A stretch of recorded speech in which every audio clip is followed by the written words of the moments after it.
कि दोपहरी में गर्मी लगे है रानी, गर्मी लगे है।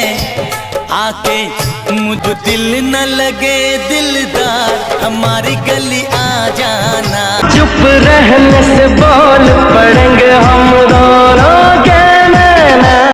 हेलो दोस्तों, स्वागत है आपका हमारे चैनल में। अंधविश्वास में डूब गया था बॉलीवुड का ये सितारा। करीबी दोस्त ने किए कुछ अनसुने खुलासे। जाने कौन है वो एक्टर। जो ताकत है वो माँ के आशीर्वाद में नहीं, देवताओं की जुबान में नहीं। सत्य, शिव, सुंदर सब पैसा है। जिसके पास पैसा है वो राजा, और जिसके पास पैसा नहीं वो। 80 और 90 के दशक में वो एक्टर इतनी सारी सुपर हिट फिल्में दी कि आज तक वो स्टारडम बना हुआ है। सोना कितना सोना है, सोने जैसा तेरा मन, सुन जरा सुन क्या कहती। जो इस एक्टर के फैन है वो जानता है कि वो कैसे कलाकार है। एक्टिंग में, डांस में, रोमांस में, कॉमेडी में और एक्शन में भी।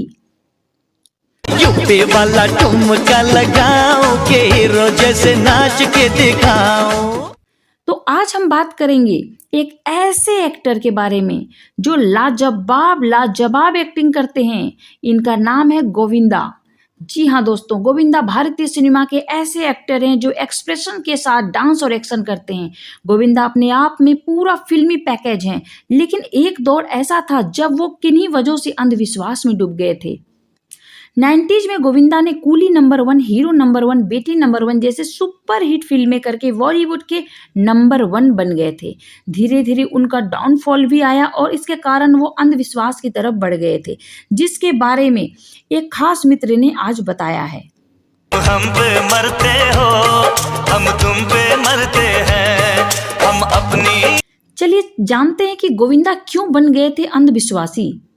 पहलाज निहलानी ने बताया कि गोविंदा फिल्में कर रहा था, परिवार को भी समय दे रहा था, लेकिन धीरे धीरे अंधविश्वास में डूबने लगा था। वो कहते थे सेट पर झूमर गिर जाएगा, सब लोग हट जाओ। एक बार तो भविष्यवाणी यहाँ तक कर दी कि कादर खान डूबने वाले हैं। पहलाज निहलानी ने आगे बताया वो अपने अंधविश्वास से लोगों को कपड़ों का रंग बदलवा दिया करता था। वो कुछ दिनों पर कुछ चीज़ों को करने से मना कर देते थे। ये सारी चीज़ें उनके आलस और भोलेपन में मिलकर उनकी लाइफ में डाउनफॉल ले आई। पहलाज निहलानी ने यह भी कह दिया था कि वो और गोविंदा कभी दोस्त नहीं थे। पहलाज निहलानी ने इस पर कहा हमारा कनेक्शन फिल्मों के जरिए हुआ और वहीं तक सीमित रहा। हमने साथ में खूब काम किया। वो बिना सोचे समझे बी ग्रेड और सी ग्रेड फिल्में साइन कर लिया करते थे। किसी को नहीं पता होता था कि वो कहाँ हैं। एक साथ 5-6 फिल्में करते थे और हमेशा लेट होते थे, झूठ भी बोलते थे।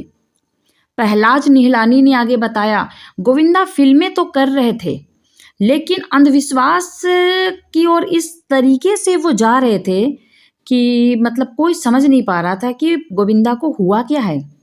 फिर बाद में बहुत मुश्किल से गोविंदा डिप्रेशन से बाहर आते हैं और वो फिर अंधविश्वास से अपने आप को मुक्त करते हैं। और उनके दोस्त ने ये भी बताया कि धीरे धीरे गोविंदा जो है नॉर्मल हो जाते हैं और उनको फिर फिल्में भी मिलने लग जाते हैं। तो दोस्तों, जीवन है, उतार चढ़ाव तो आती जाती रहती है, चाहे कोई सुपरस्टार हो या एक आम गरीब इंसान। हर किसी के लाइफ में जो है बुरा दौर आता ही आता है। कुछ लोग अंधविश्वास की ओर चले जाते हैं, तो इससे हमारे एक्टर भी अछूते नहीं रहे हैं। कैसी लगी आपको ये गोविंदा के बारे में जानकारी जानकर? अगर अच्छी लगी हो तो प्लीज़ मेरे चैनल को सब्सक्राइब करना ना भूलें। Thank you so much. अपना ख्याल रखिए, स्वस्थ रहिए, मस्त रहिए, यूं ही मुस्कुराते हुए रहिए। जिगर तुझ पे निसार किया है, क्यों प्यार किया है रे तुझ